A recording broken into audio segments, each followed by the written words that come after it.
Can't buy happiness, but you sure buy coffee. Hey there, how are you doing today? Thanks for joining me for another episode of Bitcoin and Coffee. I'll be your host, Eugene Forrest. So, what are we looking at today with the cryptocurrency market? Well, it looked like we had a little red yesterday. Today, it looks like we're getting some sideways movement and some gains here in certain coins. The market's always going to determine the value of which coins actually are worth something and which ones aren't worth anything. This is all a speculation here that we do with cryptocurrency. So, as you move closer and closer towards the future, we're going to see the coins that are just out there, to take up space and fill up value, not really gain momentum after a certain period of time. And the coins out there that actually have liquidity and are going to do something for us in the future are going to continue to grow and grow. So, we're looking at a little bit of that today as what I'm thinking. We have $136.5 billion for a market cap, and that's, wow. We got 5.1 billion traded in the last 24 hours. We're staying up there in the 5 billion traded almost every single day recently, and this is great. We're hanging around 50% dominance too. We're at 49.7%, and this is great as far as I'm concerned. So we got BTC making some sideways movement today at $4,113. We're over that 4,000 mark, and we're over the 4,100 mark still. So, I can't be more satisfied with what's going on with BTC. People are out there saying that we could see some form of correction and be back down to 3,000 before you know it. And what I'm going to say to that is that, yes, that is always possible. BTC is unpredictable. You can never tell what's going to happen with the price. But as always, as the price continues to grow and we see sideways movement, it starts to set precedents in there, and everybody likes to always concede the price of BTC, moving forward. And this stuff is always getting locked up, making it a lot more scarce and harder to get hold of, considering there's always a flood of new people coming into Bitcoin as they want to move out of this fiat cash. We're going to continue to see Bitcoin to go up and onwards. So, I don't really see the price of Bitcoin dropping down, back down into the $1,500 and $2,000 range, like people say. If we drop down to 3,000, we'll be right back to where we're at before you know it. We're looking at Ethereum coming in at $2.99. That's up 3%, and that's not that bad at all. We got Ripple coming in at 15.6 cents. That's down 4.5%. Hurts a little bit, but Ripple has some news out there, so maybe it'll gain some of this back. We got Bitcoin Cash coming in at $2.98. That's some sideways movement for them. They've been finding support around the $300 area. So, good for them, right? We got NEM coming in. Hey, look at those gains, 12%. Nice, right? 26.5 cents per NEM, and that's great. I personally hold NEM, so I love to see gains like this. We got Litecoin coming in at 43.25. That's up 1.3%. That's really not the greatest, considering that we're below the $45 mark. People are starting to lose a little bit of faith in Litecoin, but as always, it's the silver to our gold. So find these low spots as an opportunity to pick it up at a discount. Moving forward with Dash, we got 213. That's up 9.2%, and that's pretty good. Dash has been seeing sideways movement lately, so it's good to see some gains here on the other side of $200, and now on the other side of 210. We got Ethereum Classic coming in at 1367. That's some more sideways movement there. They haven't been seeing the greatest days of lately. We got Monero 4742. That's up 0.7, so pretty much some sideways movement with that. Still struggling at the $50 area. It's been hard to tell what's going to happen with Monero. Still got my fingers crossed for a $75 Monero by the end of the year, but, only time tells with these things. So we got Zcash coming in at 212. That's up 3%, so not bad, not bad.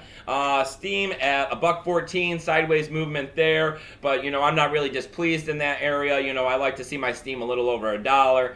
But we got the Steam back dollar at 90 cents. That's up 2%. So, we're making some gains on yesterday, getting the altcoins back where they're supposed to be. But I wouldn't go selling any Steam back dollars under $1. Yeah, that's not quite right.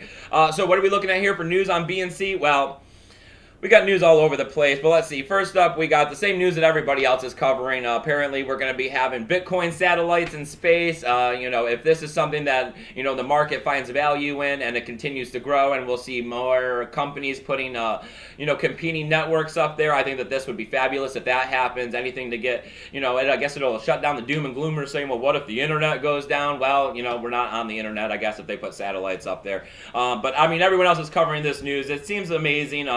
If it happens, it happens. I guess they got 4 satellites up there right now that they're renting some space out of or whatever, and they're trying to get the network up and going. I guess they have a website to check that out. I'm going to see about adding a link down below so you guys can go over and read more about that because it is pretty fascinating. But let's see, what else we got? We got an ETF, a possible ETF from the Van Eck Vectors. They're looking to buy BTC supports and financial instruments as a way to be able to support Bitcoin and, use Bitcoin as a way to get an ETF approved.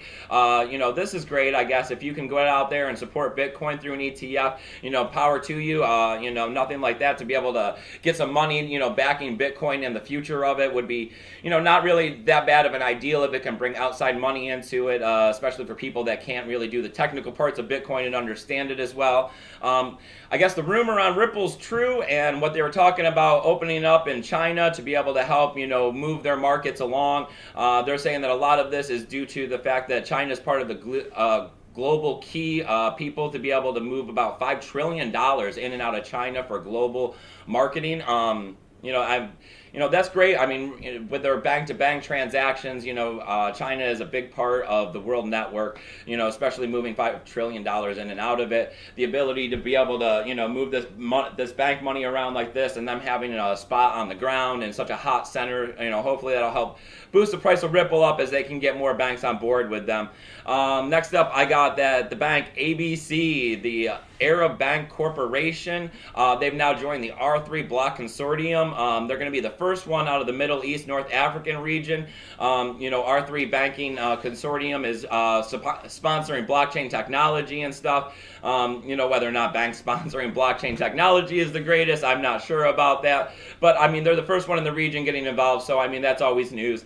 And that's about all I got here on BNC. If you like everything that's going on here, go ahead, hit that subscribe button down there. These numbers are growing, and that's absolutely fantastic. I've been a little behind on the emails from the help desk service, but I got today off, so I'm going to be trying to work on those and see what I can do about getting those all caught up and getting back to you guys. So as always, keep sending them, though. It's eugeneforest20@gmail.com. I love the opportunity to hear from you guys. I love being able to get out there and, do what I can do to be able to help the Bitcoin network and help new people be able to understand it better and operate through it and make the most out of their Bitcoin. It's one of the few services I think I can actually provide out here that does some good in the world, As always, totally unfunded here, doing this as a hobby, so I have donational addresses down there below.